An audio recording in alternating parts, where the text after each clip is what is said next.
Bonjour tout le monde. Moi, je m'appelle Camille Falvier. Je suis en deuxième année de thèse donc à la faculté de pharmacie dans l'équipe hydrosciences. Je travaille sur le rôle des bactéries qui vivent dans l'eau, dans l'émergence, la persistance et la dissémination de l'antibiorésistance. Donc déjà, rapidement, mon parcours. Moi, j'ai fait un bac S aussi, parcours sciences de la vie, avec un premier stage qui n'était pas du tout un stage de recherche. Euh, Ensuite, j'ai fait une licence de sciences de la vie, parcours biologie à l'université de Nîmes. Donc, premier stage de recherche à ce moment-là, qui a duré un mois dans une équipe de chimie organique, où je travaillais sur la synthèse de produits de contraste pour l'imagerie médicale. Ensuite, j'ai fait un master d'épidémiologie avec un stage à l'école vétérinaire de Toulouse, où j'ai travaillé sur le parasitisme des chèvres au pâturage. Et enfin, en Master 2, j'ai fait mon stage dans la même équipe où je suis actuellement. Donc du coup, mon Master 2, le stage, ça servait en fait à suivre l'antibiorésistance à l'hôpital en utilisant les eaux usées. Et ensuite, j'ai eu mon concours de l'école doctorale et j'ai pu commencer ma thèse en 2022. Donc je vous fais un contexte rapidement pour mieux comprendre mon sujet de thèse. En fait, il faut savoir que l'usage des antibiotiques ou aussi tous les biocides, en fait, tout ce qui sert à tuer les bactéries, ça va créer une pression de sélection sur les communautés bactériennes. Donc, en fait, on va utiliser les antibiotiques sur les bactéries sensibles. Ensuite, il y en a une d'entre elles ou plusieurs d'entre elles qui vont muter ou qui vont acquérir un gène de résistance qui va leur permettre de résister. Et comme on va continuer le traitement antibiotique, bah, les bactéries sensibles qui sont là, elles vont mourir. Et il va rester que les bactéries résistantes qui vont pouvoir donner leur gène de résistance à des bactéries qui sont sensibles. Et à la fin, on a plus de bactéries résistantes que de bactéries sensibles. Et en fait, ce phénomène, c'est une menace mondiale pour la santé humaine et animale depuis plusieurs années maintenant. Parce qu'en fait, si on n'a plus que des bactéries résistantes, eh bien, on a des options thérapeutiques qui sont très limitées. Donc, on va même avoir des cas où on n'aura plus aucun médicament qui vont pouvoir soigner les patients. Donc, on a une augmentation de la mortalité liée à ce phénomène de l'antibiorésistance. Donc, pour lutter contre ça, l'approche qui est recommandée par l'OMS, donc l'Organisation mondiale de la santé, c'est de faire des études One Health, c'est-à-dire qu'en fait, on ne prend pas en compte que la santé des humains, comme ce qui a été fait jusqu'à présent, mais on s'intéresse aussi à la santé des animaux et à la santé de l'environnement. Parce qu'en fait, quand on va utiliser des antibiotiques, même si c'est dans l'élevage ou si c'est relargué dans l'environnement, on va pouvoir comme ça amener de l'antibiorésistance qui va un jour pouvoir se retrouver chez les patients. Donc moi, dans mon équipe de recherche, on se concentre sur l'environnement et puis principalement sur l'eau. C'est pour ça que moi, j'étudie les bactéries hydriques. Du coup, là, vous avez un rapide aperçu de ce que j'ai fait pendant ma thèse pour acquérir mon matériel biologique.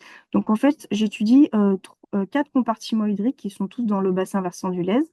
Donc, j'ai un ruisseau qui traverse Montpellier, j'ai la source du Lèze, j'ai toujours les eaux usées du CHU et j'ai la station d'épuration qui se situe à Latte. Donc, il y a toutes les eaux de tout Montpellier, toutes les eaux usées qui se retrouvent là-bas. Donc, dans ces lieux d'échantillonnage, je fais des échantillons d'eau toutes les 2 semaines depuis un an et on va encore le continuer. Et cette eau-là, donc je fais deux choses avec. Une part, je la mets en culture sur des milieux dans lesquels il y a déjà de l'antibiotique. Comme ça, les bactéries qui vont pousser sur le milieu, ça va être que les bactéries résistantes. Et ces bactéries-là, ensuite, je les identifie et je détecte les gènes de résistance qu'elles portent. Et je vais aussi avoir une partie où je vais extraire l'ADN total qui se trouve dans l'eau, en fait. Et cet ADN, je vais l'utiliser pour quantifier les gènes de résistance qu'on trouve dans l'eau. Donc, je vous présente mes premiers résultats. C'est que la partie culture, pas la partie ADN. Donc là, vous avez des graphiques qui représentent en fait la proportion des espèces résistantes que j'ai identifiées dans chacun de mes lieux d'échantillonnage. Donc là, vous avez la station d'épuration, la source et le ruisseau. On voit que le profil est à peu près pareil. On a majoritairement des pseudomonas et des aéromonas, un petit peu des acinetobactères dans les lieux naturels. Donc ça montre que ces bactéries-là semblent s'adapter assez facilement à ce type de milieu. Et puis ici, vous avez les eaux du CHU. Donc là, vous voyez qu'elles ont un profil vraiment différent, avec beaucoup moins de genres bactériens différents, mais en proportion plus importante, et notamment des bactéries qui peuvent causer des infections chez l'homme, comme Citrobacter par exemple. Et donc, ça montre deux choses. déjà que l'environnement hospitalier, il a un impact sur les genres bactériens qu'on retrouve, et également que ces bactéries-là semblent résister à toute la pression antibiotique, tous les désinfectants, tout ce qu'on met en fait au CHU pour essayer de nettoyer les chambres des patients. Donc, ces bactéries-là, une fois que je les ai, comme je vous ai montré tout à l'heure, mises en culture, isolées et identifiées, j'ai sélectionné dans un premier temps que les entérobactéries, c'est-à-dire les bactéries qu'on trouve dans le système digestif humain, et j'ai détecté les gènes de résistance qu'elles portent. Donc, vous avez toujours mes trois lieux de prélèvement, la source, le ruisseau, la station d'épuration et le CHU. Et donc, vous pouvez déjà voir qu'on a une variation assez importante à la fois du type de bactéries qu'on retrouve et des gènes qu'on retrouve en fonction du lieu de prélèvement. Donc, au CHU, on n'a que des citrobactères, en vert, vous voyez, qui portent majoritairement KPC. Sur la station d'épuration, on a plutôt des Klebsiella en violet. Et ici, on a des Klebsiella et des entérobactères. Par contre, au ruisseau, on n'a rien du tout. On n'a trouvé aucune entérobactérie qui portait ces gènes de résistance.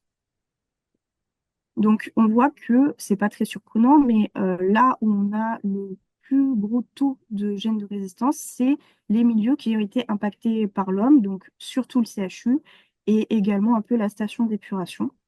Et en fait, moi, je vais utiliser ces résultats-là, qui sont des résultats un peu préliminaires, pour construire la suite de ma thèse, parce qu'en fait, je vais essayer de voir si ces gènes qu'on a trouvés ici comme portant des gènes de, ces bactéries, pardon, comme portant des gènes de résistance, je vais essayer de voir si, comme je vous ai montré sur mon petit schéma tout à l'heure, elles pouvaient donner leurs gènes à d'autres bactéries qui se trouvent dans ces milieux-là, c'est dans cette eau-là, pour voir si elles participent au maintien de l'antibiorésistance dans l'environnement. Et on va aussi faire un focus sur ces citrobactères-là qui sont un petit peu bizarres parce que ben, on n'en a pas chez les patients au CHU, on n'a pas de citrobactères, on n'a pas de KPC. Donc en fait, ça veut dire que probablement il se passe un truc dans la canalisation où tu as ces citrobactères qui sont là et qui vont récupérer les gènes de résistance qui viennent des bactéries pathogènes qui sont chez les patients. Ces bactéries pathogènes, elles vont mourir. Par contre, les citrobactères, elles vivent un peu leur meilleure vie dans les canalisations. Donc voilà, on va se concentrer sur ça pour la suite. En tout cas, ben, je vous remercie pour votre attention. Si vous avez des questions, ben, n'hésitez pas à les poser maintenant ou alors j'ai mis mon mail si jamais vous voulez revenir vers moi plus tard pour des questions sur ma thèse ou mon parcours. Voilà. Merci beaucoup, Camille. Alors, est-ce qu'il y a des questions? Euh, alors, vous pouvez lever la main ou poser des questions dans le chat. Alors, Cathy, euh, tu peux poser la question. Est-ce que tu arrives... Vous m'entendez?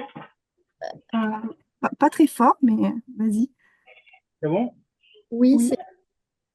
Ma question c'était à propos des gènes de résistance. Vous avez utilisé des outils bioinformatiques pour détecter ça ou bien Non, on les a détectés en PCR. vous avez détecté un PCR? Ouais. Et vous avez dit aussi que certaines séquences peuvent être retrouvées chez d'autres. Ça veut dire qu'il peut y avoir ce qu'on appelle des recombinaisons. Oui. Et ces recombinaisons, vous pensez comment faire pour les détecter par rapport à ça, pour montrer qu'il y a des séquences de gènes de résistance qu'on retrouve chez d'autres bactéries? Bah, en fait, le problème, c'est que j'ai une souchothèque où j'ai plus de 3800 souches, donc du coup, je ne peux pas toutes les prendre et toutes les séquencer pour identifier les recombinaisons. Donc, pour l'instant, c'est juste voir si oui ou non ils portent le gène. Et c'est, en fait, on ne se concentre pas sur ce qui se passe dans la bactérie elle-même, vu que j'en ai énormément. Moi, c'est plutôt à l'échelle communautaire. Donc, c'est voir si j'ai un groupe de bactéries qui participent au maintien de l'antibiorésistance. Mais je ne vais pas à l'échelle de la bactérie elle-même pour voir, pour séquencer et voir les recombinaisons. J'ai une autre question. Est-ce que vous pensez qu'on pourrait développer à l'inverse, des antibiotiques contre ces bactéries qui sont résistantes aux antibiotiques qu'on a actuellement? Bah, le problème, en fait, c'est que bah, ça fait plusieurs années qu'on n'arrive pas à synthétiser de nouvelles molécules antibiotiques parce que, en fait, on a des genres de patterns, on va dire, de molécules pour avoir une activité biocide. Et ben, tout ce qu'on connaît ou qu'on arrive à synthétiser, il y a déjà des bactéries qui sont résistantes. C'est pour ça que maintenant, on a plus tourné la recherche vers comment faire pour réduire l'antibiorésistance et la comprendre plutôt qu'essayer de créer de nouvelles molécules qui vont, elles aussi, créer de la résistance. Et par exemple, je sais que en ce moment, il y a plusieurs équipes de recherche qui utilisent l'intelligence artificielle pour créer de nouvelles molécules. Donc, en fait, on donne à l'intelligence artificielle toutes les molécules qui fonctionnent et on dit, ben voilà, crée-moi une nouvelle molécule qu'on n'a jamais créée. Mais même si, en théorie, on a de nouvelles molécules qui pourraient être faites, il faut arriver à les synthétiser, ce qui n'est pas forcément hyper simple. Et il faut arriver à ce qu'elles fonctionnent, il faut arriver à ce qu'elles ne soient pas cytotoxiques pour les cellules humaines. Donc, voilà, c'est pour ça que ça fait un moment qu'on n'arrive plus à en synthétiser de nouvelles.